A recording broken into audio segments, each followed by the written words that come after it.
untuk kategori penduduk yang mungkin sudah cuma di atas 30.000 aja sudah masuk kota begitu. Ya termasuk kategori ke definisi ke arah kota begitu. Oke, sementara kalau di Indonesia 30.000 itu mungkin desa gitu ya. Gitu, jadi ada sangat-sangat berbeda begitu, kategorinya itu sangat berbeda. Oke. Nah, kemudian next ini tadi, nah dari kepadatan penduduk juga sama, itu sama dengan ada kaitannya dengan tadi jumlah penduduk gitu. Kepadatan penduduk itu sebetulnya apa sih? Kepadatan itu apa? Ada yang bisa menjawab? Kepadatan penduduk itu artinya apa? Secara umum, pengertiannya. Izin menjawab, Bu. Oke. Mas. Kepadatan penduduk itu banyaknya suatu penduduk dalam suatu luasan area, Bu. Misalnya dalam ukuran 1 kilometer persegi terdapat berapa orang gitu, Bu. Oke. Jadi kepadatan penduduk itu adalah batasan apa? Tadi jumlah penduduk dalam satu batasan luasan area begitu ya. Jadi dibagi gitu, misalnya 1 kilometer persegi ada berapa jumlah penduduk. Oke. Nah, di Jakarta itu yang paling termasuk tinggi begitu. Nah, sekarang kalau kita melihat di sini, terus kemudian definisi kota berdasarkan kepadatan penduduknya bagaimana? Lah, menghitung kepadatan penduduk itu bagaimana? Ternyata udah beda-beda.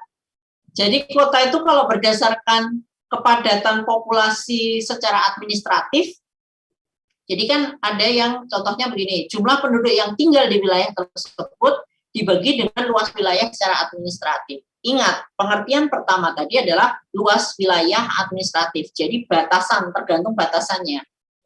Batasan wilayahnya. Meskipun itu tidak menampakkan ciri kekotaan seperti tadi di Lampung kasusnya, tapi dia kan masuk kota.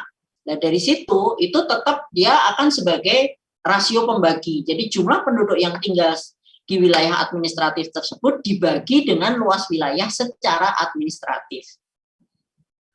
Bisa dipahami ya, itu namanya adalah administrative population density, kepadatan populasi berdasarkan administrasi begitu ya.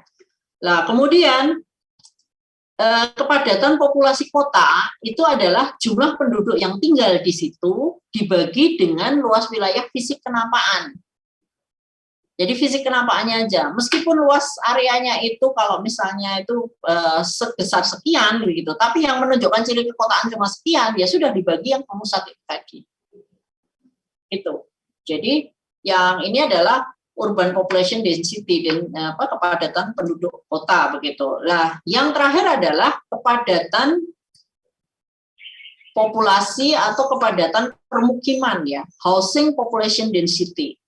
Di sini yang menjadi pembagi adalah yang dibagi adalah jumlah penduduk yang tinggal di situ dibagi dengan luas wilayah pemukimannya saja. Jadi kalau kalian besok next mungkin di pertemuan-pertemuan selanjutnya yang namanya kota itu nanti akan dibagi-bagi, dibagi ada area untuk permukiman, ada area untuk pemerintahan seperti yang tadi sempat disebutkan ya di awal, ada area untuk perbelanjaan, ada area untuk pengembangan perekonomian, misalnya kantor-kantor, bank dan sebagainya, ada wilayah untuk pendidikan, begitu ya. Nah, di situ itu yang menjadi pembagi di sini bukan kota secara keseluruhan, tapi hanya area permukimannya saja. Gitu ya. Jadi itu adalah kepadatan populasi berdasarkan permukiman. Gitu, itu kurang lebih seperti itu. Kemudian next ya, sosiokultural itu juga hampir sama. Jadi ini adalah satu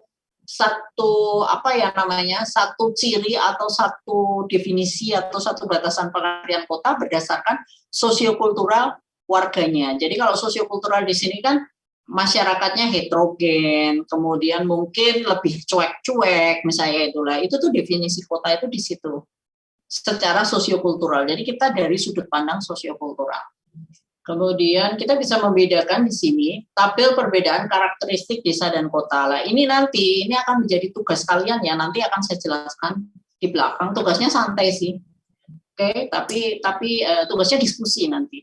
Oke, ini adalah tabel perbedaan karakteristik desa dan kota. Jadi dari sini misalnya mata pencahariannya berbeda, ruang kerjanya berbeda, musim berbeda, musim atau cuaca itu berpengaruh atau tidak. Mungkin kalau di desa tidak berpengaruh, tapi kalau di kota menjadi kalau di desa berpengaruh, tapi kalau di kota menjadi tidak penting misalnya. Sekarang hujan dan sebagainya kita nggak peduli. Sekarang kemarau dan sebagainya nggak peduli, tinggal nyalain AC. Tapi kalau di desa mungkin hal itu akan jadi penting. Kenapa? Karena agraris kan. Gitu. Kemudian ini nanti kita cermati lebih lanjut ya di tugas. Kemudian kota fungsinya dalam suatu wilayah organik. Di sini maksudnya di sini adalah bahwa kota itu sebagai simpul kegiatan yang beraneka ragam. Jadi tadi sempat ada yang menyebutkan memusat itu tadi itu sebenarnya bukan memusat tapi mungkin nyimpul ya, nyimpul. Jadi ada kalau kota itu kan ada simpul kecil. Jadi yang namanya mall, pusat perekonomian dan sebagainya kan tidak di tengah saja, tetapi kan kadang terpencar-pencar. Nah, ketika terpencar-pencar di situ, itu kita akan lihat gitu loh. Terpencar itu terus kemudian itu dari yang pusat-pusat kecil itu nanti akan tersimpul menjadi satu di pusat yang besar gitu. Jadi semacam ini ya. Jadi ini hierarkinya itu sebenarnya ini tuh yang tengah itu adalah tingkat kota, kemudian ini tingkat wilayah kota, ini ya yang kecil ya. Ini sebenarnya yang paling kecil kan ini, yang kecil-kecil itu yang hierarki 3. Hierarki 3 itu terikat oleh hierarki 2. Hierarki 2 dan 1, 2, 3, 4 ini terikat oleh hierarki 1. Ya, ini yang menjadi simpul utama atau pusat kota. Begitu. Oke. Kemudian ini bisa dibaca sendiri ya, definisi klasik kota itu macam-macam. Itu tadi seperti yang salah satunya sudah didiskusikan di awal oleh teman-teman kalian seperti ini. Kemudian definisi modern kota juga sudah bisa. Oke. Kemudian kota di Indonesia, saya ini sebentar. Nah, kota di Indonesia. Kalau itu tadi kita membicarakan mengenai definisi kota secara umum, kita sekarang bicara mengenai definisi kota di Indonesia. Apakah beda atau sama gitu. Nah, di sini ada beberapa permen, kalian baca sendiri saja ya. Kalian baca sendiri karena ini gampang, kalian bisa baca sendiri, searching sendiri. Permendagri nomor 2, kamus tata ruang itu artinya apa, kemudian UU tentang otonomi daerah, Permendagri sekian dijelaskan. Nah, ini kan sama tadi ya dengan yang didefinisikan secara umum ini tadi seperti ini. Oke. Tetapi ingat sekali lagi bahwa kita itu kalau ketika menentukan batasan kota itu kita mesti secara objektif. Secara objektif itu artinya apa? Artinya dari sekian, misalnya kalian diminta menentukan ini kota apa bukan sih gitu ya. Kalian kan mesti paham definisi kota baik secara yuridis administratif, fisik morfologisnya, jumlah penduduknya, kepadatan penduduk, sosial kultural, kemudian fungsinya dalam satu wilayah organik. Jadi di sini tuh kalian mesti memahami. Jadi bisa jadi dia secara yuridis administratif kota, tapi secara fisiknya bukan, itu bisa. Dari jumlah penduduknya iya, tapi kepadatan penduduk bukan misalnya. Atau dari jumlah penduduk dan kepadatan penduduk iya, tapi sosiokultural bukan misalnya. Atau sosiokultural iya, jumlah penduduknya bukan, bisa gitu loh. Jadi ada banyak. Ketika ditanya apa sih sebetulnya batasan pengertian kota itu gitu. Kalian bisa dari segi mana dulu gitu. Misalnya kalian ada yang diwawancara gitu misalnya atau ditanyain Mas, itu batasan pengertian kota itu apa sih gitu. Kalian bisa agak sedikit sombong gitu kan, sedikit sombong, tapi kita bisa gaya-gaya sedikit gitu. Ya dari sudut pandang mana dulu gitu. Kalau secara administratif ini bukan kota gitu ya. Tapi secara fisik penamaan ini kota misalnya gitu. Jadi bukan secara umum gitu. Jadi kenapa begitu? Karena kalian kan sudah spesifik ya. Kalau orang awam itu menjawab tinggal oh iya kota karena ini begini. Oh ya, tapi kalau kita karena kita sudah belajar mengenai apa sih sebetulnya definisi kota itu, maka kita mesti menanyakan dulu oke, dari segi pandang mana? Dari sudut pandang yuridis administratif itu kota. Tapi kalau jumlah penduduk itu sebetulnya tidak masuk kota, begitu. Gitu ya. Oke, dipahami kan? Oke. Kalau untuk yang di Indonesia tadi, itu tadi bisa kalian baca sendiri. Sekarang saya ingin beranjak ke tugas diskusi. Oke. Sebelum saya masuk ke tugas diskusi, ada pertanyaan dulu nggak terkait ini atau ada diskusi? Misalnya, Bu, saya punya kasus nih di daerah saya misalnya, itu kalian sampaikan saja, tidak apa-apa. Mungkin ada yang ingin menanyakan sesuatu atau ingin berbagi atau sharing sesuatu dengan teman-temannya di sini. Misalnya kasus di Jakarta, Bu, di Jakarta itu kan Jabodetabek itu seperti ini misalnya. Boleh saja, silakan dibawa ke sini. Izin bertanya, Bu. Mungkin Ya. lebih ke minta pendapat sih, Bu. Ya, oke. Saya pernah baca berita, saya lupa kapan, tapi dulu Jakarta itu kan pernah ada masalah banjir. Ya. Nah, gubernurnya saat itu tuh dia malah ngelemparin masalahnya itu ke daerah-daerah sekitarnya, kayak Bogor atau daerah-daerah tinggi itu loh, Bu. Ya. Nah, itu hubungan kerjasamanya itu sebenarnya seperti apa sih, Bu, kalau antar kota gitu? Apalagi dalam penanganan masalah alam kayak banjir gini, Bu. Itu aja sih. Oke. Terima kasih ya, Mas. Itu bagus banget sebetulnya. Itu tadi gini. Ini tadi sebetulnya ada kaitannya sedikit ya. Jadi memang yang menjadi agak bermasalah itu contoh adalah masalah pengelolaan sumber daya alam. Contoh sungai. Yang namanya sungai itu kan nggak mungkin melintas hanya satu kota kan. Yang namanya Bengawan Solo itu mulai dari Jawa Tengah di Wonogiri, Solo, kemudian daerah Sragen, kemudian Bojonegoro, kemudian sampai ke Jawa Timur, gitu. Oke, Lamongan gitu ya, sampai Lamongan. Nah itu kan melintas, jangankan nggak cuma melintas beberapa kota, tapi melintas beberapa provinsi gitu kan, 2 provinsi paling nggak. Nah, sama halnya dengan yang ditanyakan Mas Johara tadi, itu bagus banget. Itulah gunanya batasan administratif, Mas, gitu. Bukan hanya masalah pengelolaan natural resources ya, maksudnya sumber daya alam begitu seperti sungai dan sebagainya.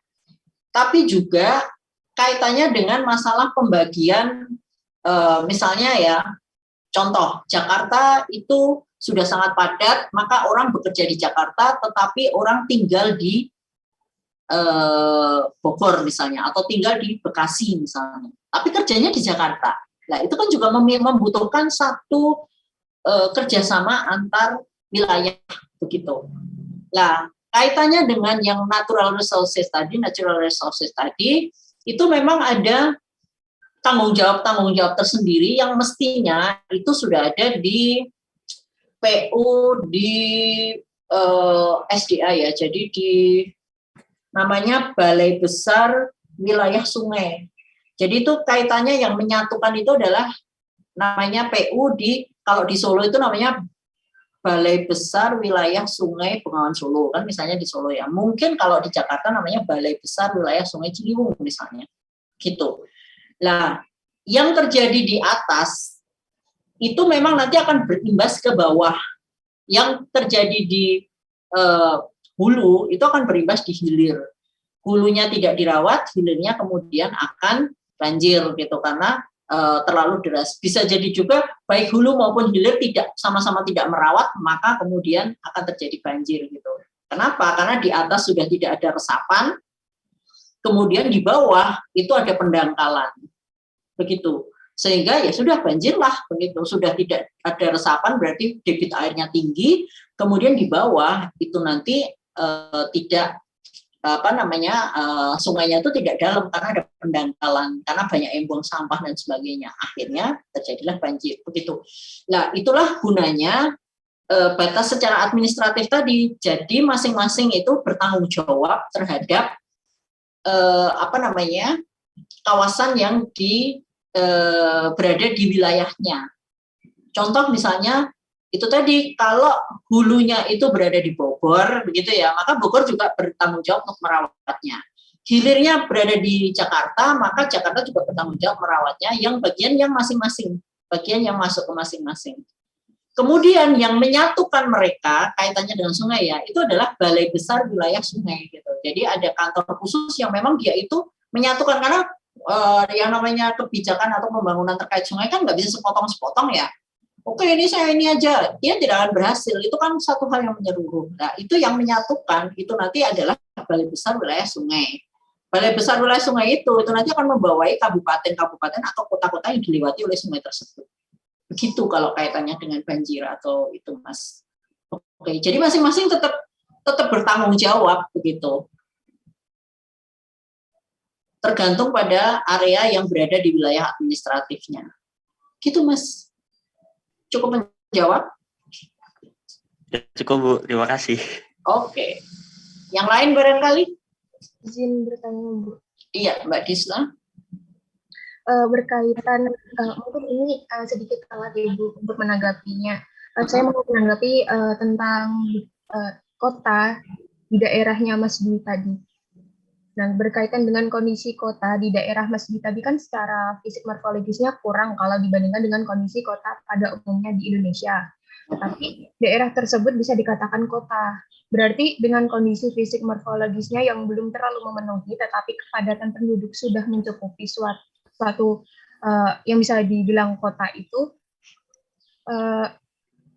jika dibandingkan dengan kota Jakarta, dengan kotanya Mas Dwi tadi kan sangat berbeda. Kalau Jakarta sering disebutnya, kalau untuk kota lainnya seperti mungkin kotanya Mas Dwi, bahkan kota saya sendiri hanya disebut kota saja. Kalau Jakarta kan metropolitan gitu kan, Bu? Iya. Nah, kan berarti ada embel-embel metropolitan gitu loh. Berarti untuk kategori kota itu ada tersendiri. Ada, bisa dibilang kan kalau Jakarta ada embel metropolitan, kalau kotanya Mas Dwi tadi itu kan nggak ada gitu loh, Bu. Nah, untuk lebih jelasnya, apakah ada pengkategorian yang spesifik? Misal kayak kota ini itu penduduknya itu kan dikit gitu. Tapi kalau dari segi morfologisnya itu udah berkembang pesat gitu. Persepsinya kayak Jakarta, tetapi kepadatan penduduknya itu dikit gitu. Itu bisa disebut kota apa gitu. Kan ada kota yang biasa, ada kota metropolitan gitu. Ya. Nah, ini sebetulnya ada klasifikasi kota ya, Mbak ya. Jadi itu sebentar saya bentar ya, ini sedang saya carikan di internet. Jadi kota itu sebetulnya ada berbagai klasifikasi, kota kecil, kota sedang, kota besar, kemudian metropolitan, megapolitan gitu ya, tergantung pada jumlah penduduknya. Oke. Meski begitu, itu sebetulnya tidak mengikat. Artinya tidak mengikat kenapa? Karena kalau misalnya nih ya, di Indonesia itu jumlah penduduk kota yang 30.000 atau berapa, itu mungkin sudah masuk ke sekian. Tapi di Eropa itu mungkin 10.000 sudah masuk ke kota kecil misalnya. Begitu. Kenapa? Karena kan dibandingkan dengan jumlah penduduk secara umum di satu negara. Begitu. Kalau memang contoh misalnya negara-negara yang memang penduduknya jarang, kemudian karena penduduknya jarang, otomatis kan penghuninya juga jarang kan, penduduknya secara umum aja jarang gitu. Nah maka karena itu bisa jadi dia 10.000 orang saja sudah masuk kategori kota. Sementara kalau di Indonesia mungkin bisa jadi 30.000 itu baru masuk kota gitu. Itu contoh. Kemudian untuk klasifikasinya, sebentar saya tutup pintu dulu ya.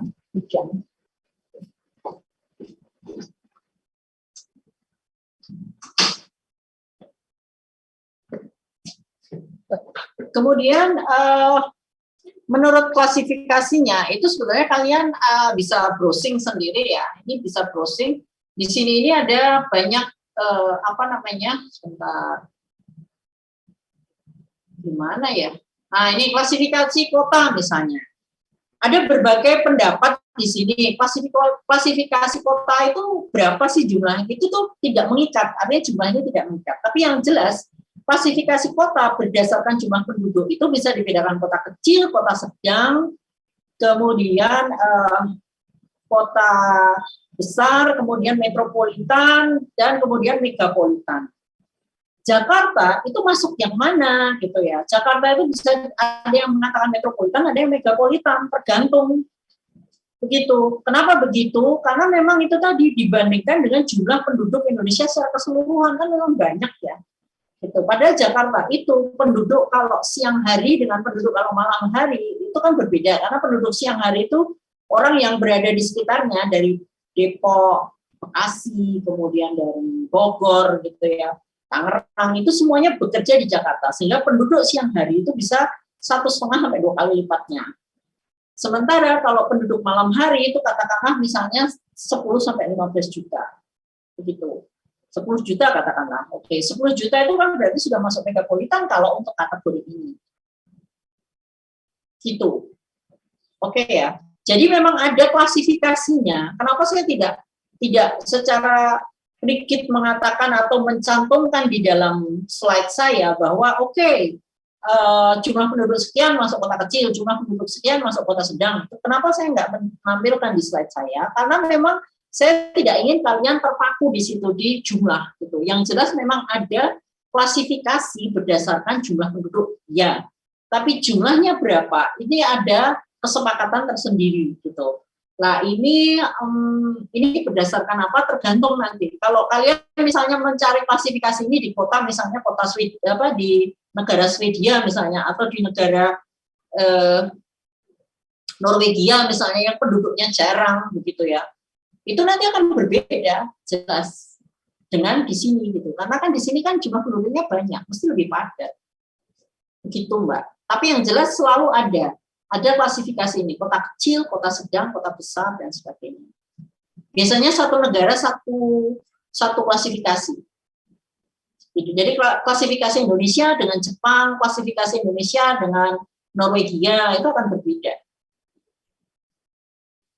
Begitu kurang lebih. Izin menanggapi Bu. Untuk itu kan kalau berdasarkan kepadatan penduduknya. Nah, ya. Berarti itu untuk klasifikasi kota ini disebut kota kecil, kota sedang, kota besar, metropolitan bahkan megapolitan itu dilihat dari segi mananya, dari segi penduduknya atau dari fisiknya itu berarti berbeda. Berbeda. Karena itu tadi maka kalian bisa menjawab ketika kalian itu mendapat pertanyaan ya, misalnya ini sebetulnya masuk kota atau tidak itu. Kalian bisa menjawab secara lebih lengkap berdasarkan batas administratif atau dari segi yuridis administratif dia kota. Berdasarkan fisik morfologis dia juga menunjukkan kota. Berdasarkan jumlah penduduk dia belum, misalnya. Boleh. Atau dia berdasarkan jumlah penduduk dia kota kecil misalnya. Itu boleh. Jadi di antara batasan pengertian, jadi ini itu untuk membuat judgement atau membuat penilaian terhadap suatu kota begitu. Bisa dipahami ya. Jadi ketika kalian memahami ini, kalian bisa membuat judgement atau membuat penilaian terhadap satu kota. Misalnya yaitu tadi kota asalnya Mas Dwi tadi di Lampung misalnya ya, di daerah Lampung kotanya kota mana tadi Mas?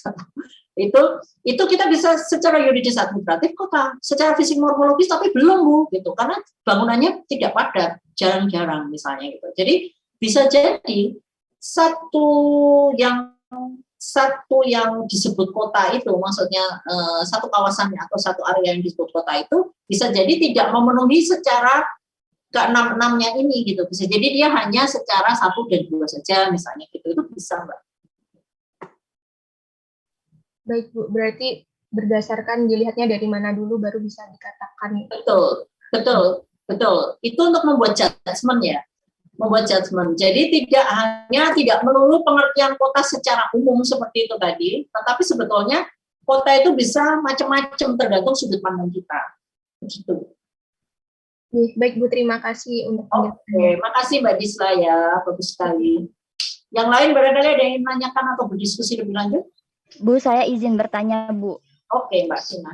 Ada kasus di sini di tempat saya di Tangerang, itu tuh di mana kotanya tuh terbagi-bagi, Bu. Jadi ada kayak kota Praja, terus kota Tangerang aja, ada juga kota Madia. Dan itu yang ngebedain itu apa sih, Bu, sebenarnya?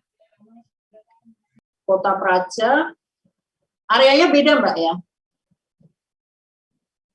Areanya beda. Oh, jadi hanya areanya saja, Bu? Enggak, maksud saya nanya, areanya beda. Kota Praja itu kawasan ini, kota ini kawasan ini gitu. Iya, betul. Tapi namanya sama gitu, masih kota Madia Tangerang gitu loh, Bu. Tangerang itu bukannya kabupaten ya? Ada kotanya juga, Bu. Ya. Ada oke. Kabupaten Tangerang juga. Jadi gini, saya tidak begitu paham ya kalau terkait dengan secara khusus terkait Tangerang itu saya tidak begitu paham. Tetapi secara umum kabupaten dan kota itu sebetulnya adalah kota itu ibu kota kabupatennya gitu loh. Jadi kabupaten, satu kabupaten itu kan terdiri dari beberapa kecamatan kan sebetulnya. Gitu. Misalnya terdiri dari 5 kecamatan. Dari 5 kecamatan itu pusat pemerintahannya di sebelah mana? Pusat pemerintahannya berada di kecamatan A. Maka kota dari kabupaten tersebut adalah di A itu gitu loh. Kota kabupaten namanya. Begitu. Baik, Bu, terima kasih. Itu ya, Mbak, secara umum ya. Tapi kalau untuk kota praja saya sendiri itu tidak terlalu saya tidak terlalu mengikuti kalau untuk Tangerang ya sebetulnya. Saya hanya mengikuti secara umum gitu. Secara umum itu seperti itu. Misalnya Sukoharjo itu kan gede banget ya, UMS Sukoharjo, Kartosuro Sukoharjo, kemudian di daerah Sukoharjonya sendiri sana Sukoharjo lah. Kecamatan Sukoharjo, jadi dari Kabupaten Sukoharjo itu ada banyak ada banyak kecamatan. Ada satu kecamatan itu yang menjadi pusat pemerintahan, ya disitulah kota kabupatennya begitu. Gitu, itu contohnya. Oke, Mbak Vina, terima kasih ya. Terima kasih. Yang lain barangkali ada yang masih ingin menanyakan sesuatu, ganjel gitu mungkin. Bu, saya izin bertanya lagi boleh, Bu? Boleh, bebas. Bertanya nggak bayar, Mas. Tapi tadi menyinggung juga sih soal Tangerang. Jadi saya dulu kan tinggal di Tangerang, Bu. Saya lahir di sini sih di Solo, tapi tinggalnya di Tangerang kan 15 tahun. Nah, dulu waktu saya kecil itu Tangerang tuh cuma satu, Tangerang aja gitu kan. Nah, terus kalau nggak salah tahun 2010, entah sebelum atau setelahnya, itu Tangerang tuh dipisah jadi 2, Tangerang sama Tangerang Selatan. Nah, alasan kota itu dipisah itu sebenarnya kenapa sih, Bu? Maksudnya saya kan lihat beberapa video yang membahas tentang penggabungan beberapa kota-kota gitu, Bu. Nah, ini kota kok malah dipisah, itu alasannya kira-kira kenapa ya, Bu? Iya, oke. Itu masuk ke pemekaran sebetulnya ya mungkin ya, Mas. Jadi tidak hanya kota sebetulnya, provinsi pun juga begitu gitu. Jadi kalau zaman saya kecil, ketika saya kecil itu Indonesia itu ada 27 provinsi. Oke, wilayah Indonesia dari dulu sampai sekarang sama. Zaman saya kecil Indonesia ada 27 provinsi. Kemudian lepas 1 Timur, berarti tinggal 26 kan. Nah, sekarang ada berapa provinsi? Indonesia? 34, Bu. 34. Oke. Artinya apa? Karena wilayah Indonesia itu kan sama. Relatif sama dari saya kecil sampai saya besar. Sampai saya sekarang gitu ya. Itu relatif sama. Tetapi kenapa areanya menjadi berbeda gitu. Nah, itu yang namanya adalah pemekaran barangkali dan penyempitan wilayah. Artinya apa? Ingat kembali pada pengertian batasan administratif. Jadi batasan administratifnya yang berubah. Bisa jadi yang tadinya satu provinsi, contoh Jawa Barat, tadinya hanya Jawa Barat saja, tapi sekarang jadi 2, Jawa Barat dan Banten, gitu. Jadi tadinya secara administratif daerah tersebut adalah dalam satu kekuasaan administratif yaitu Jawa Barat. Tetapi kemudian setelah selang berapa tahun kemudian, dia kemudian dipisah menjadi 2 secara administratif, begitu. Jadi ada 2 ada 2 provinsi yaitu Jawa Barat dan Banten sekarang, begitu. Nah, alasannya tadi kan Mas Joran nanya alasannya apa ya? Alasannya banyak, Mas. Alasannya banyak. Pertama bisa jadi karena areanya terlalu luas. Itu bisa. Areanya terlalu luas sehingga menyulitkan ketika kita harus mengkoordinasikan atau mengkondisikan. Itu akan sulit. Oke. Bisa jadi juga karena itu mungkin luas, kemudian memang terpisah. Mungkin di sana ada pusat apa dan ini pusat apa, itu bisa juga. Terus kemudian ada juga masalah politis, itu juga bisa. Gitu. Jadi masalah politis karena yang kita tahu sama tahu ya, daerah Banten itu ada penguasanya, mungkin di Jawa Barat juga ada penguasanya, misalnya begitu. Nah, masing-masing itu kemudian melakukan lobby-lobby politik, itu juga bisa, begitu. Jadi ada banyak faktor dan kita tidak bisa menentukan dari mana apa saja ininya gitu, apa saja yang menentukan hal tersebut, begitu. Gitu ya, Mas. Jadi bisa jadi karena luasannya, bisa jadi karena APBD-nya gitu ya, bisa jadi karena mungkin memang pusatnya itu sudah berbeda-beda. Bisa jadi juga itu tadi terjadi di Tangerang gitu. Tangerang itu bisa jadi tuh kabupaten yang berbeda sebetulnya antara kalau Tangerang itu sama yang Tangerang ini tuh bisa jadi beda gitu. Itu. Jadi tadinya Tangerang saja kemudian dipecah menjadi dua. Tangerang yang tadinya secara administratif itu satu wilayah, kemudian separuh jadi Tangerang Selatan, separuh jadi Tangerang, itu bisa jadi. Kalau dilihat cirinya gimana? Ada perbedaan nggak antara Tangerang dan Tangerang Selatan? Mungkin karena Tangerang Selatan tuh kan BSD ya Bu, ya, Bumi Serpong Damai. Nah itu dia lebih ke arah pemukiman perumahan gitu. Kalau untuk Tangerangnya sendiri biasanya lebih ke fasilitas buat orang-orang di Jakarta, misalnya ada bandara itu kan di Cengkareng. Betul. Nah, ya begitu aja sih. Itu juga termasuk Mas, bisa jadi juga itu lobby-lobby politik dan sebagainya itu bisa dilakukan gitu loh kadang-kadang. Karena kan BSD itu gede banget kan. BSD itu gede banget gitu. Jadi kan bisa jadi juga itu karena itu maka terjadi pemekaran atau itu tadi pembagian wilayah menjadi dua itu tadi gitu loh. Masing-masing punya kekuasaan sendiri. Itu bisa jadi gitu supaya tidak ribet juga, Mas. Itu kan kaitannya dengan pembagian kue ya sebetulnya. Itu. Oke, Mas ya. Ya. Tapi itu Bu, yang tadi misalnya kita balik digabung, misalnya kan Jabodetabek ini kan sekarang masih terbagi jadi beberapa bagian itu Jabodetabeknya itu kan. Nah itu kira-kira di masa depan ada kayak penggabungan gitu nggak Bu? Biar jadi langsung satu kota aja gitu. Satu kota secara fisik atau satu kota secara administratif itu berbeda. Karena Jabodetabek itu 3 provinsi. 3 provinsi, Banten, Jawa Barat, dan DKI. Ya. Nah, itu secara fisik dia menyatu mungkin, tapi secara pemerintahan apakah bisa menyatu tergantung lobby politik kalau itu gitu ya Mas. Jadi memang agak sulit ya kalau menentukan ini kenapa faktornya, karena memang ada invisible hand gitu, kayak invisible hand, jadi kita nggak bisa lihat gitu secara teori begini, tetapi ada hal-hal lain yang mungkin kita tidak bisa memahami gitu, tidak bisa karena nggak kelihatan dari gitu ya. Jadi secara fisik memungkinkan sekali untuk menjadi satu. Kenapa? Nanti kita akan mengadakan pembangunan bersama. Itu sebenarnya wacana itu udah lama. Jakarta megapolitan itu udah lama, sudah 20 tahunan barangkali ya, sejak saya kuliah gitu ya, itu lebih. Nah, itu tuh sudah ada wacana seperti itu. Kenapa? Karena itu tadi, sebetulnya Jakarta itu rugi. Kenapa rugi? Karena penduduk Jakarta itu kan banyak yang tinggal di luar Jakarta. Jakarta tuh hanya untuk bekerja. Oke, sebagian besar penduduk Jakarta, terutama yang kelas menengah itu pilih di luar Jakarta. Kalau yang kelas atas itu berada di Jakarta, iya di pusat kota karena mahal kan. Tapi sebagian besar yang menengah atau menengah bawah gitu, itu banyak yang di luar kota. Nah, mereka bekerja di Jakarta, artinya apa? Earning money itu di Jakarta, mencari uang itu di Jakarta, tapi spending money-nya itu di area sekitarnya begitu loh. Jadi sebenarnya Jakarta tuh rugi kalau terjadi hal seperti itu. Karena itu kemarin itu ada wacana, gimana kalau dijadikan satu kerangka pembangunannya begitu. Itu sudah ada wacana, tapi itu sudah 20-30 tahun yang lalu dan sampai sekarang nggak jelas gitu. Gitu. Itu ya Mas.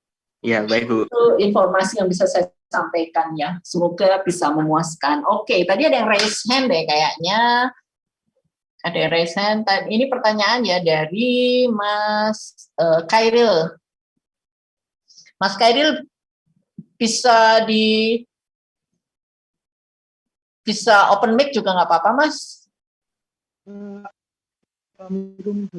Ya, waalaikumsalam. Ya itu Bu, pertanyaannya kan ada Karesidenan Surakarta yang meliputi beberapa kota itu. Nah itu maksudnya Karesidenan itu apa Bu? Oh ya, ya itu kan zaman dulu ya sebetulnya, itu Karesidenan itu adalah zaman dulu. Jadi memang apa namanya, pada saat-saat sebelum kita itu berdiri sendiri-sendiri begitu ya. Jadi dulu itu menjadi satu. Karesidenan itu sejak zaman Belanda dahulu barangkali. Itu tuh kita memang ada Sukoharjo, Boyolali, Klaten, dan Surakarta itu dalam satu Karesidenan gitu loh. Jadi Karesidenan bukan hanya di sini, di Kedu juga ada. Kedu itu Magelang dan sebagainya, daerah-daerah situ itu satu Karesidenan itu. Tapi sekarang sudah tidak ada lagi. Jadi ini ex Karesidenan Surakarta. Jadi di bawah provinsi ada Karesidenan, terus baru di bawahnya ada kota begitu loh maksudnya. Dulu. Tetapi sekarang sudah tidak ada lagi gitu, yang Karesidenan itu tidak ada. Jadi sekarang itu langsung apa namanya, Sukoharjo, Boyolali, Klaten, Solo, Karanganyar kan gitu ya, itu langsung. Tapi itu adalah area-area ex Karesidenan Surakarta. Kalau kalian membaca Solo Post, ya kan masih ada tuh berita Boyolali, berita ya itu sebetulnya Solo Post itu maksudnya area jangkauannya adalah ex Karesidenan Surakarta itu. Itu Mas. Baik Bu, terima kasih Bu. Oke, kemudian Mbak Hanifah. Mbak Hanifah bisa open mic?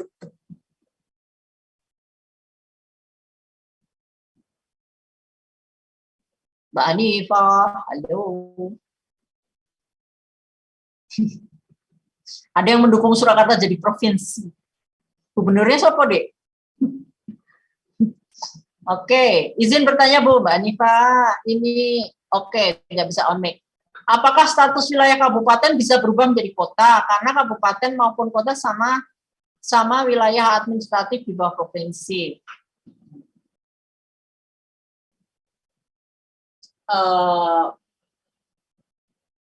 Bisa, tapi untuk apa gitu ya? Kalau kabupaten itu kan sebetulnya malah lebih luas begitu ya. Jadi kabupaten itu kan dia bisa desa dengan ada satu kota kabupatennya. Kan begitu. Jadi dia itu lebih luas biasanya. Sementara kalau kota, kalian bisa cek nanti di peta ya. Coba saya cek di sini bisa nggak ya? Peta Jawa Tengah.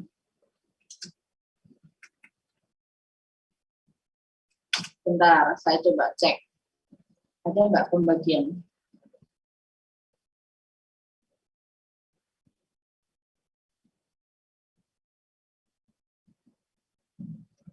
Oke, saya share screen ya.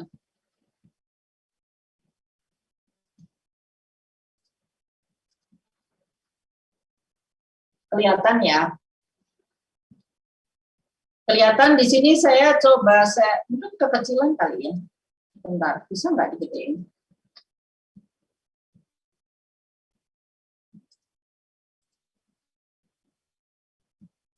Nggak bisa. Ini kelihatan nggak, Dek? Sebentar. Bisa di zoom in nggak sih? Kok nggak bisa di zoom out ya? Kalau nggak salah yang di titik 3 itu Bu, di pojok bawah tanda X. Itu ada buat besarin. Pojok bawah tanda X.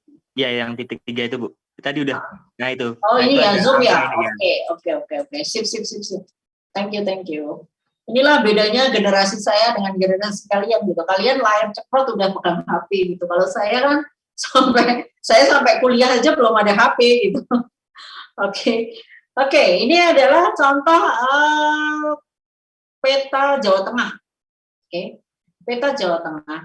Di sini ada yang merah-merah ini adalah contoh misalnya ini adalah kota Tegal. Di sini kabupaten. Kemudian ini Semarang. Oke, kemudian ini adalah Surakarta. Ya kan? Nah, kalian bisa melihat di sini kabupaten itu biasanya besar-besar deh ya. Dengan titik yang tengah-tengah ini adalah pemerintahannya, pusat pemerintahannya. Oke, jadi kota kabupatennya itu berada di tengah-tengah yang ini. Pekalongan ini ada kotanya, ada kabupatennya. Tegal pun begitu, ada kota Tegal, ada kabupatennya. Di sini mestinya ada titiknya. Oke, di daerah sini kalau nggak salah.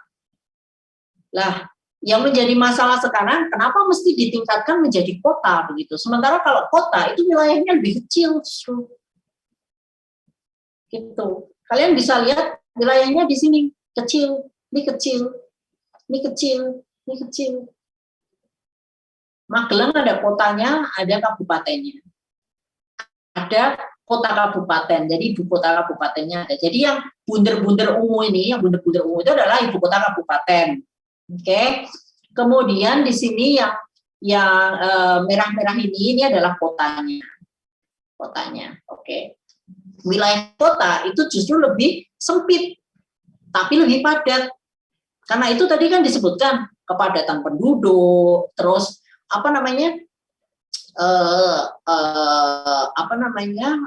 pola pemanfaatan lahan dan sebagainya itu berbeda. Begitu. Jadi tidak ada perlunya juga kita menjadi dari kabupaten menjadi kota, itu tidak ada perlunya begitu. Meskipun itu secara logika bisa ya, tetapi tidak ada perlunya. Begitu. Kemudian yang menjadi di sini misalnya Sukoharjo ya, Sukoharjo itu kota ibu kota kabupatennya di sini, itu yang namanya kotanya ya ibu kota kabupatennya ini kalau di Sukoharjo. Nah di daerah sini kan masih banyak yang sifatnya agraris itu tadi. Coba bayangkan kalau dia kemudian meningkat menjadi kota, maka yang terjadi adalah bagaimana terus kita makan dari mana? Agrarisnya sudah nggak ada, pertanian sudah nggak ada, sudah berganti menjadi ini semua gitu, menjadi gedung-gedung semua misalnya, maka itu akan tidak menguntungkan. Jadi secara logika mungkin secara logika tidak mustahil ya, tidak mustahil, tetapi untuk apa begitu? Gitu ya Mbak ya, tidak ada manfaatnya begitu maksudnya. Bisa ditangkap penjelasan saya?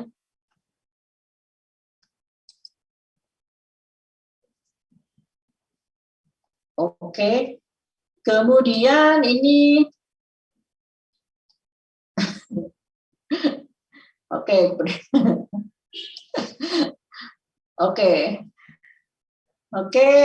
ada lagi yang ingin menanyakan sesuatu barangkali atau berdiskusi? Izin bertanya Bu? Iya, Mbak Wening. Berarti kan kabupaten dan kota itu sebenarnya terpisah ya Bu ya? Terpisah, kabupaten sendiri. Ya, nah di situ tuh berarti satu wilayah itu mempunyai dua urban atau bagaimana Bu untuk kabupaten dan kotanya sendiri, dan bagaimana tentang suburbannya dan urban fringe-nya? Sebentar, sorry. Maksudnya gimana? Terpisah kemudian tadi apa pertanyaan keduanya? Terkait suburban dan urban fringe-nya Bu, apakah di kabupaten juga mempunyai suburbannya atau satu wilayah itu sebenarnya hanya mempunyai satu urban dengan suburban dengan urban fringe-nya Bu? Gini, jadi kalau yang punya yang kawasan urban itu sebetulnya kan adalah ini ya, yang kota, yang betul-betul jelas kota itu adalah ini. Oke, yang Surakarta, Semarang, dan kota Pekalongan, kota Tegal kan begitu ya. Khusus untuk Pekalongan dan Tegal itu ada Kabupaten Pekalongan dan ada Kabupaten Tegal. Semarang juga ada Kabupaten Semarang. Begitu.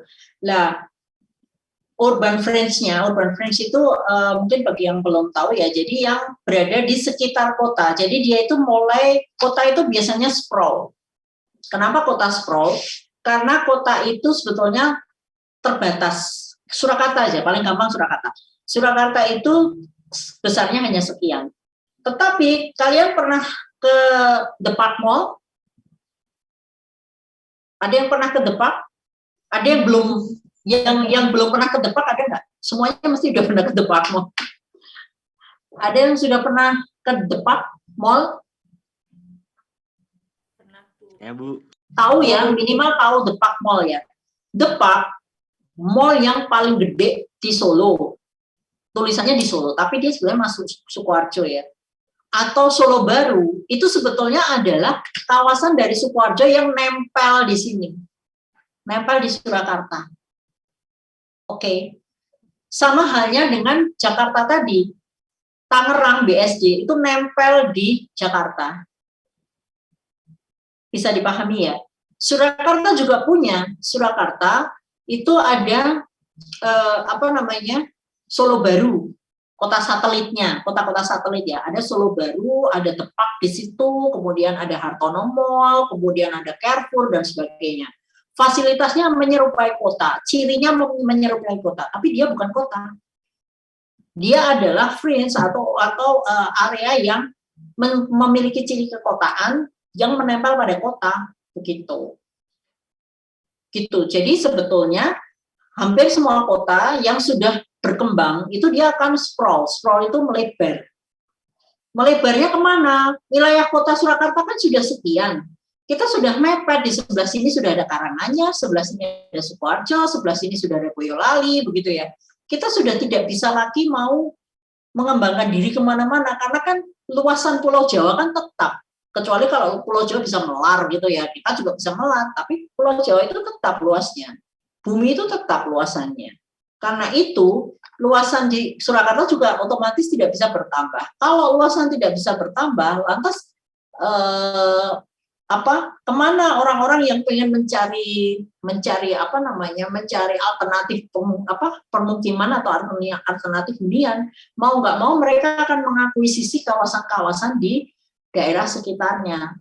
Contoh di Sukoharjo itu. Terus kemudian kalau Karanganyar mungkin Jaten ya, kalian tahu kalau daerah Jaten arah ke Tawangmangu itu kalian Palur itu sudah mulai masuk Karanganyar sebetulnya, tapi dia melupakan perluasan dari Surakarta. Begitu, secara fisik kekotaan. Secara administratif bagaimana, Bu? Secara administratif tetap. Bisa dipahami ya, tetap secara administratif Surakarta itu ya cuma sekian. Tapi secara fisik kekotaan mungkin kita sudah berkembang bleber. Sukoharjo juga itu daerah Solo Square. Solo Square itu kan masih masuk Surakarta ya. Tapi kalian ke arah barat sedikit, kita masuk ke UMS, dia sudah masuk Sukoharjo. Tapi cirinya tidak ada bedanya antara kawasan Surakarta daerah Solo Square dengan kawasan Sukoharjo daerah UMS. Ada rumah sakit UNS, ada Transmart, ada UMS, Siti Walidah. Sama cirinya, tapi dia bukan kota Surakarta, seperti yang tadi sudah saya jelaskan. Dia merupakan pelebaran sebetulnya dari kota Surakarta itu, gitu. Secara fisik morfologis, gitu Mbak. Bukan secara administratif. Secara administratif tetap. Oh ya, baik Bu, terima kasih. Oke. Ada yang masih penasaran atau ingin bertanya? Boleh.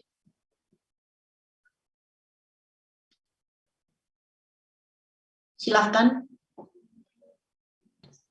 Izin bertanya, Bu. Yuk. Saya kan orang dari luar Solo ini. Saat datang ke Solo kan bingung. Ini daerah Karanganyar, apa Boyolali, apa Sukoharjo gitu. Soalnya kan Karanganyar dibagi dua kan, Bu. Apanya? Apanya yang dibagi dua? Itu daerahnya. Kan ada yang Karanganyar nyempil itu, Bu. Oh iya, betul. Colomadu itu. Nah, kenapa kok nggak dibuat di Kabupaten Boyolali aja gitu, Bu, yang sempil itu, Bu, gitu. Ya, itu juga saya bingung Mas sebetulnya. Kenapa? Ini kasihan loh. Ini jadi kalau saya zoom lagi, ini yang dimaksud Masnya itu tadi adalah di sini sebentar. Ya, yang dimaksudnya kan ini, Kabupaten Karanganyar itu kan di sini. Surakarta di sini, kemudian di sini tuh Karanganyar sebetulnya. Oke, di sini Karanganyar, kemudian di Boyolali di sini bandara kita gitu. Nah, kenapa sebetulnya ini tuh di sini? Lah itu terkait dengan pembagian kita tuh sebetulnya menganut pembagian itu mulai dari penjajahan Belanda dulu ya kayaknya ya. Termasuk karesidenan tadi itu sebetulnya kan kaitannya dengan pembagian wilayah pada saat penjajahan dulu gitu kayaknya. Nah, hal ini juga sama. Karanganyar itu wilayahnya adalah di sini sampai sini. Kenapa di sini tidak masuk ke sini saja dan nggak masuk ke Boyolali misalnya ya? Rugi Karanganyar. Karanganyar ini kan kalau dia masih masuk Karanganyar, segala macam pemasukan di sini masuk ke APBD-nya. Gitu. Masuk ke anggarannya Karanganyar begitu. Karena itu Karanganyar mesti ngotot tetap akan mempertahankan ini. Kenapa? Ya itu tadi, karena ini tuh kan kalau dia cuma kepotong sekian, memang kelihatannya kecil ya, tapi di sini tuh kan padat ya. Cirinya sudah hampir ciri kekotaan gitu, banyak ciri kekotaannya lah. Kemudian ada pabrik apa namanya, yang Colomadu itu apa namanya, yang museum itu. Kemudian ada, pokoknya ini kawasan yang potensial lah ya, potensial berkembang, dan banyak perumahan baru yang menengah, kelas menengah di situ gitu ya. Dia nggak akan lepas, mesti rugi karena itu PAD-nya tinggi, pendapatan asli daerahnya tinggi, gitu Mas.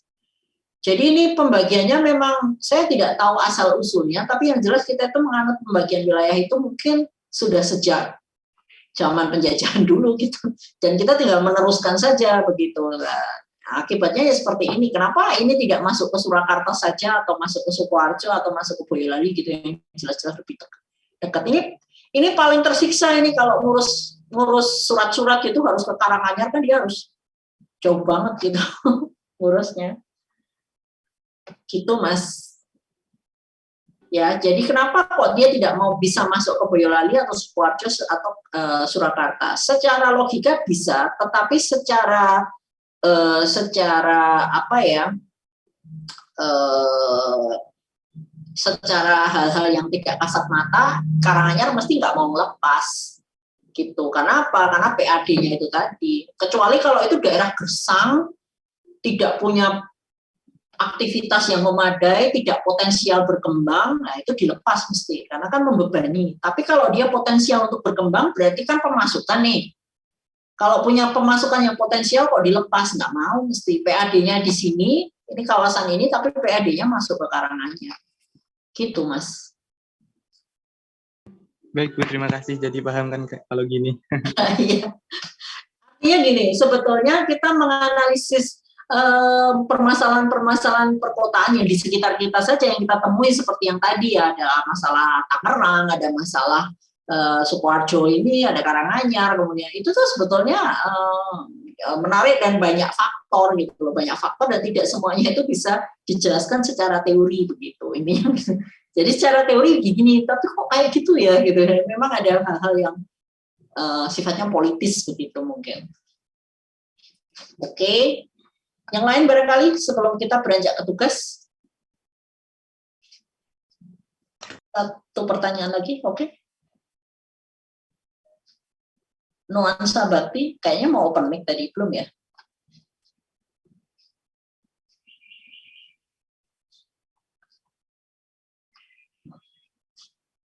Cukup? Oke, kalau cukup maka saya akan berpindah ke tugas. Oke, tugas kita kali ini adalah sebentar. Ini akan saya copy dulu. Copy, kemudian saya letakkan di kolom chat.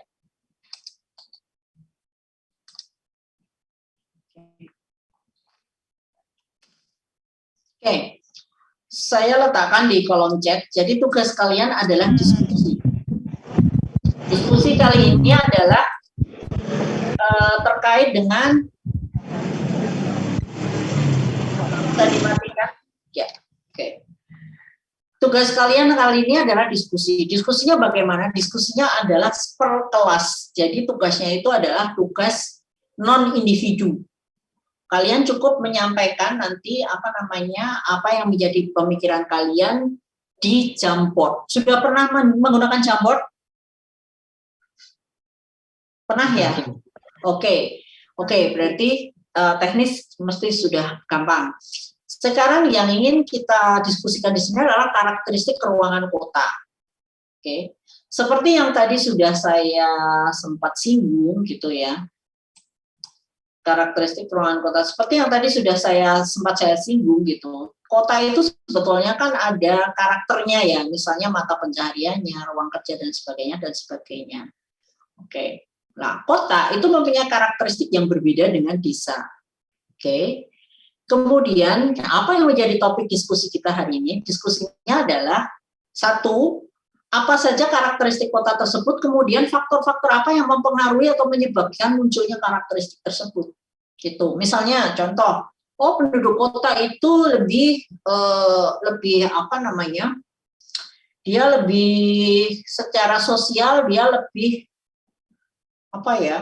Lebih heterogen misalnya, kemudian dia lebih acuh, cuek dan sebagainya misalnya itu ya. Nah, penyebabnya apa? Itu yang kita akan bahas gitu. Kita akan coba bahas gitu. Nah, kemudian yang kedua adalah kesimpulannya apa?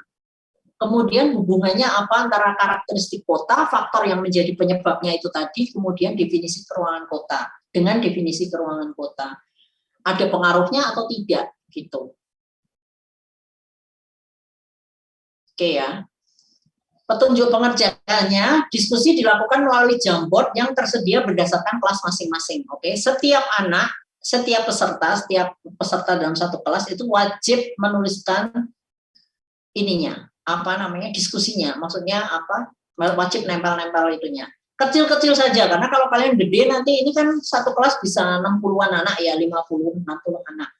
Nah, kecil-kecil saja supaya nanti muat untuk semua. Oke. Kemudian peserta menuliskan pendapat melalui sticky notes diawali dengan NIM dan nama depan. Oke ya. Hasil diskusi poin 1 dan 2 kemudian di-download dalam versi PDF oleh koordinator tiap kelas. Oke. Lalu di-upload. Nah, Jamboardnya itu kan yang saya buat itu masih sederhana. Artinya kalian boleh nih ya, Jamboardnya itu masih sederhana. Jadi ini adalah faktor yang mempengaruhi, kalian bisa nempel-nempel sticky notes di sini. Kemudian ini adalah karakteristik kota. Misalnya karakteristik kotanya apa? Di sini faktor yang mempengaruhi berapa apa. Nah, ini boleh diperbanyak. Misalnya karakteristik kota yang pertama itu contohnya misalnya terkait dengan sosial budaya misalnya ya. Faktor yang mempengaruhi misalnya heterogen gitu. Karakteristik kotanya kan heterogen ya. Secara sosial lah. Faktor yang mempengaruhi itu apa saja di sini ditulis. Misalnya secara fisik morfologis, misalnya karakteristik kota secara fisik morfologis, jadi misalnya padat, terus banyak gedung bertingkat dan sebagainya misalnya itu ya disebutkan, maka faktor yang mempengaruhi apa ini ditulis. Artinya boleh ini di copy, kemudian kalian bikin halaman selanjutnya sebelum kesimpulan boleh. Jadi misalnya ditambahin, mau nambah ya, ini saya tambah halaman lagi ya di sini boleh saja, tidak apa-apa. Jadi yang penting itu nanti ada kesimpulan di yang paling akhir. Jadi misalnya ini dihapus dulu kesimpulannya atau ditaruh di paling belakang, kemudian ini mau ditambah misalnya ini karakteristik kota yang pertama itu apa, nanti karakteristik kota yang kedua apa, itu boleh, bebas. Jadi kalian bisa memodifikasi masing-masing. Jadi ini template yang saya berikan baru 2 lembar ya, artinya yang jelas harus memunculkan karakteristik kotanya apa, kemudian faktor yang mempengaruhi apa, kemudian nanti ada terakhir itu ada kesimpulannya bagaimana. Oke, kemudian semua anak ya, sekarang saya ulangi lagi, semua peserta wajib mengemukakan pendapat. Di situ diawali dengan NIM dan nama depan. Karena ini semua bisa bertindak sebagai editor, mohon jangan usil, oke? Karena banyak kadang-kadang anaknya itu usil, namanya kalau suka bercanda, punya si tak hapus gitu misalnya, itu jangan usil ya, kasihan temennya, oke? Karena ini tuh yang penting kalian berpartisipasi, produk hasil tidak masalah, yang penting kalian berpartisipasi, mencoba berdiskusi, mengemukakan pendapat. Oke, jadi tidak masalah apakah itu nanti salah atau benar dan sebagainya, tidak masalah. Ya, jadi jangan usil, jangan ngerjain teman. Si A kita kerjain yuk, kita buang aja sticky notes-nya, kita hapus misalnya, itu bisa gitu loh. Tapi jangan gitu. Saya bukannya ngajarin usil ini, tapi saya mencegah supaya kalian tidak berbuat usil gitu. Kasihan temennya, soalnya nanti di hasil akhir itu nanti kan koordinator, tolong diperhatikan, koordinator nanti akan mengupload di Open Learning, tapi uploadannya dalam bentuk versi PDF. Jadi nanti di situ tuh kalian bisa mendownload versi PDF-nya. Versi PDF itu yang diupload di Open Learning. Jadi ada rekaman di Open Learning. Begitu. Ada pertanyaan terkait tugas?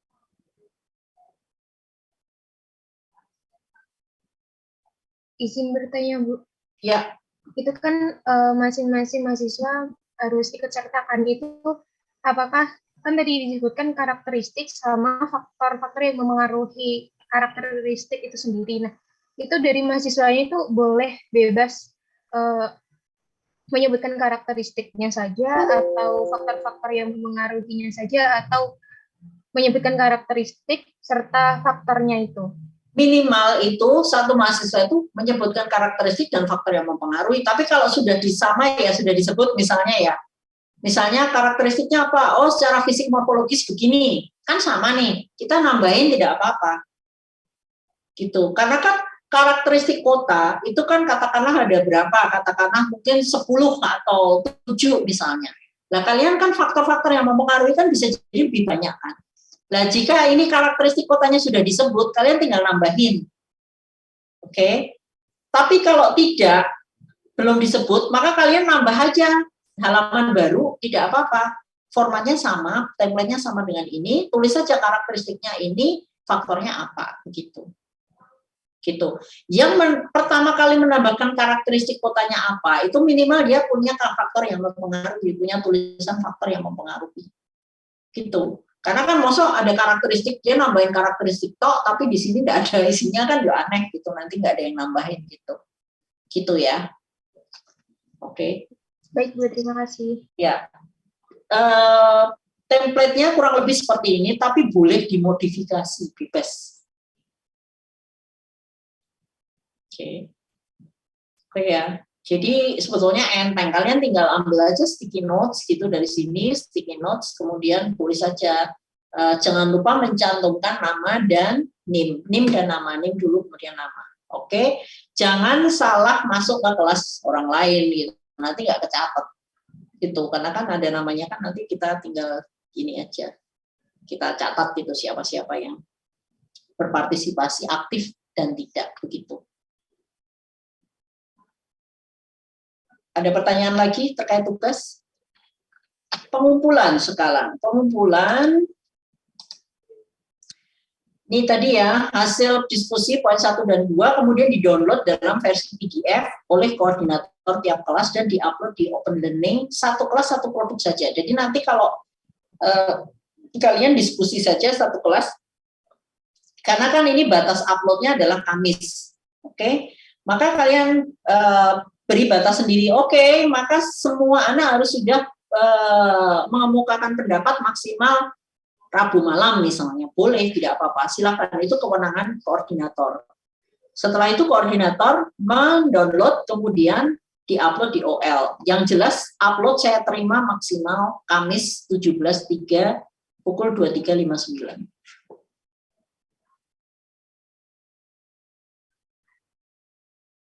Jelas ya?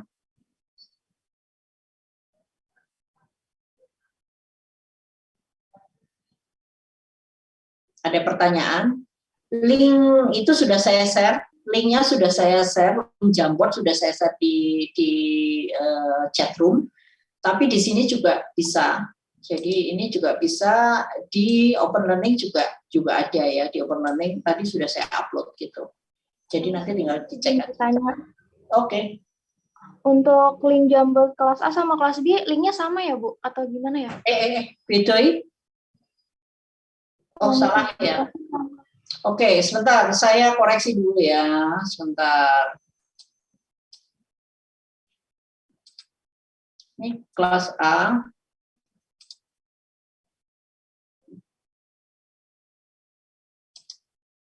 Oke, kelas A, sebentar. Ya, makasih Mbak. Ini kayaknya tadi saya salah copy deh.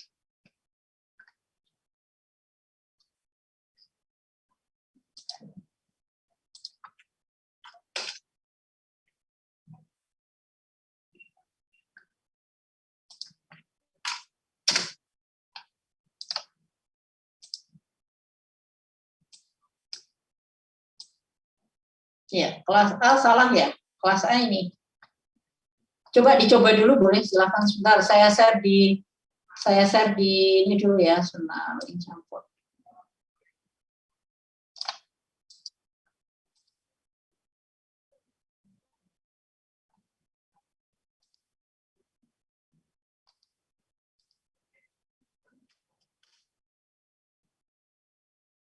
Bisa dicoba, silahkan.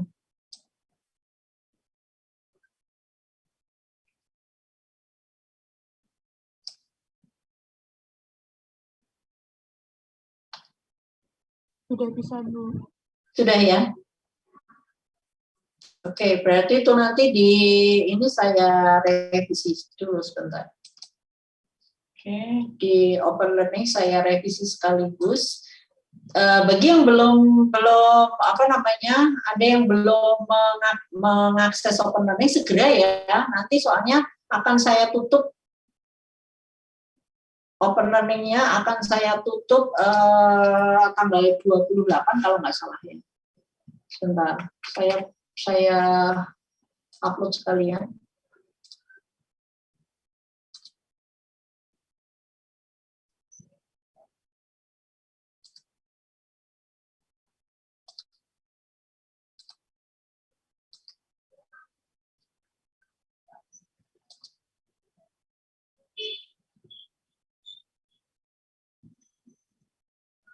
Oke, for setup.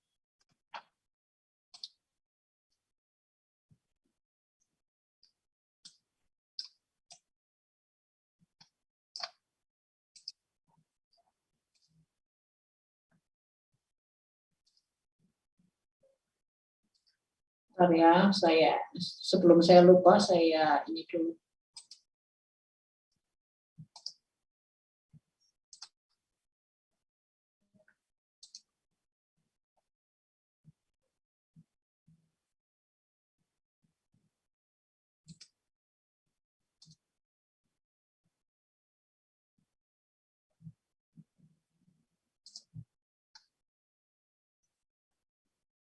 Bentar, cek. Ya, udah baru. Oke.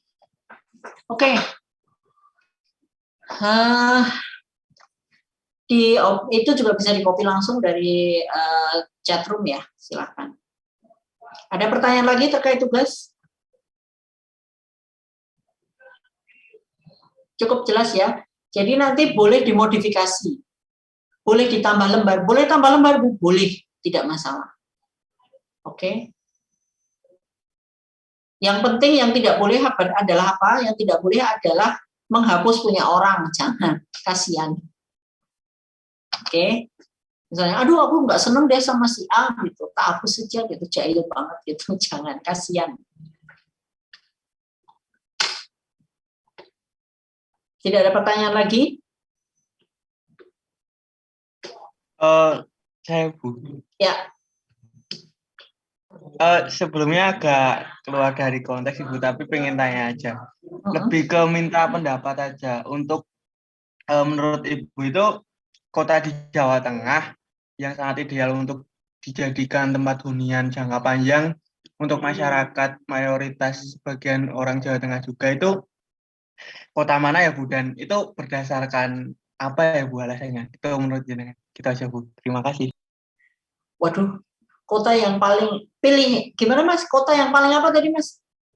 Yang paling ideal untuk dijadikan hunian jangka panjang, khususnya untuk mayoritas orang Jawa Tengah gitu Bu. Itu tuh pertanyaannya gampang tapi jawabannya susah Mas. Itu jawabannya susah. Kenapa jawabannya susah? Karena masing-masing orang kan punya priority sendiri-sendiri ya. Kan ada yang milih UMS, ada yang milih UMY, ada yang milih UMJ. Oke. Gitu. Jadi masing-masing itu memang punya ini sendiri-sendiri, tergantung punya indikator sendiri-sendiri Mas, gitu. Mana yang lebih penting, mana yang kurang begitu. Yang menurut dia lebih penting yang mana. Jadi indikatornya mungkin sama tapi bobotnya itu mungkin beda. Misalnya indikatornya A sampai E gitu ya. Tapi yang satu A itu dinilai paling tinggi, tapi yang satunya itu mungkin B, prioritasnya itu B yang harus terpenuhi dulu gitu Mas. Jadi memang agak susah. Itu yang pertama. Yang kedua, nanti mungkin di pertengahan atau agak di akhir itu nanti ada kuliah terkait dengan sustainable development gitu. Pembangunan yang berkelanjutan. Pembangunan yang berkelanjutannya dalam konteks kota. Jadi sustainable urban development. Jadi pembangunan kota yang berkelanjutan. Nah, di situ itu nanti akan ada satu penjelasan terkait misalnya bagaimana sih upaya-upaya supaya meningkatkan kenyamanan kota, bagaimana sih upaya-upaya supaya kota itu bisa berkelanjutan dari segi dan lebih perhatian terhadap natural resources-nya misalnya. Bagaimana sih supaya kota-kota itu tidak menambah kerusakan terhadap bumi secara keseluruhan misalnya. Itu nanti akan ada sesi itu, Mas. Dan kalau misalnya jadi itu nanti kita akan ada kedatangan dosen tamu juga gitu, Profesor Deden, tapi belum konfirmasi kembali. Profesor Deden dari saya kok lupa, dari Amerika yang jelas ininya, tapi orang Indonesia sebetulnya, tapi beliau sudah jadi profesor di Amerika begitu. Gitu. Insya Allah kita sedang merencanakan itu. Kaitannya itu tadi sustainable urban development, kemudian transformasi kota seperti apa, begitu Mas Anggas ya. Jadi kalau saya yang disuruh menilai, nanti mesti tidak akan benar. Kenapa? Karena kan itu tadi indikatornya bisa jadi sama, tapi pembobotannya akan berbeda antara satu orang dengan orang yang lain. Gitu. Baik Bu, semoga terrealisasikan ya Bu. Ya. Sepertinya menarik. Iya, nanti mesti wajib hadir itu kalau misalnya ada dosen tamu yang dari Profesor Deden itu wajib hadir karena kapan lagi gitu ya. Ini ada yang usul ke Wakanda katanya oke. Yang usul yang duluan berangkat kayaknya. Oke, ada lagi yang ingin bertanya? Boleh terkait tugas atau mungkin baru kepikiran kayak Mas Anggas tadi, baru kepikiran terus langsung bertanya, boleh aja. Masih ada sisa waktu sedikit. Ingin bertanya terkait tugas, Bu. Ya. Untuk kesimpulannya itu karakteristik sama faktor yang kita ajuin sendiri, Bu, atau yang udah disebutin sama teman-teman juga. Terima kasih. Kalau kesimpulan itu mesti ada ya. Kesimpulan itu mesti ada. Nah, ini kan hubungan antara karakteristik kota, faktor yang menjadi penyebabnya dengan definisi keruangan kota. Jadi secara umum, Mbak. Misalnya dari beberapa karakteristik itu, kemudian beberapa faktor yang menjadi penyebabnya dengan definisi keruangan kota itu bagaimana, begitu. Ada hubungannya tidak? Oke, hubungannya sebelah mana? Begitu saja. Oke ya. Jadi masing-masing anak itu bisa menjawab dua soal ini di halaman yang berbeda ya, di halaman yang berbeda. Jadi kalau karakteristik kotanya mungkin bisa menjawab. Kalau saya pengen jawab semua, Bu, boleh. Misalnya karakteristiknya ada 5, saya jawab 5 semua. Saya jawab faktor yang mempengaruhi semua, boleh, tidak masalah. Tapi minimal dia itu menjawab 2 kali, yaitu nomor 1 dan nomor 2. Nomor 1 itu di sini, nomor 2 di sini. Begitu. Terus bila nomor 1 ini karakter ini misalnya satu karakteristik kota saja supaya gampang ya, kalian nambah halaman yang persis kayak ini, kemudian kalian tambah di halaman selanjutnya, boleh, tidak masalah. Gitu. Jadi setiap anak minimal menjawab 2. Poin 1 dan poin 2 itu semuanya menjawab itu, minimal menjawab poin 1 dan poin 2 itu. Gitu. Perkara poin 1-nya itu mau menjawabnya itu kan ini pertanyaannya kan karakteristik dan faktor-faktor yang mempengaruhi. Terus kemudian kalian menjawab karakteristiknya hanya salah satu, misalnya terkait dengan terkait dengan fisik morfologisnya misalnya ya. Kemudian menyebutkan faktor itu enggak apa-apa. Boleh memilih satu karakteristik saja. Tapi yang jelas ini nomor 1 dan nomor 2 karena ini kan diskusi ya. Gitu, Mbak. Bisa ditangkap ya penjelasan saya. Terima kasih. Oke.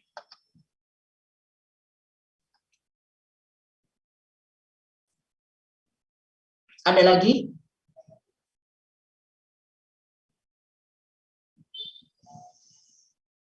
Jelas ya? Jadi sekali lagi, Jamboard boleh dimodifikasi. Yang tidak boleh adalah menghapus yang sudah sticky note yang sudah tertempel. Oke. Gitu. Jelas ya? Koordinator, jangan lupa ada tambahan tugas. Koordinator adalah mendownload versi PDF, kemudian diupload di open learning. Oke, jelas? Oke, tidak terasa ya sudah 2 jam. Saya sangat senang dengan perkuliahan hari ini karena cukup banyak ya di antara kalian, bukan cukup banyak banget gitu pertanyaan, dan itu menyenangkan gitu loh bagi kita, menyenangkan. Jadi daripada saya kebanyakan ngomong, memang lebih enak diskusi gitu maksud saya. Jadi untuk next ya pertemuan selanjutnya gitu, baik saya maupun Pak Wisnu, tolong dipelajari dulu memang materi seperti hari ini tadi, boleh mempelajari materi, boleh mencari contoh, boleh terserah, bebas. Pelajari dulu, kemudian ketika kalian kuliah di sini, kalian akan mendapatkan satu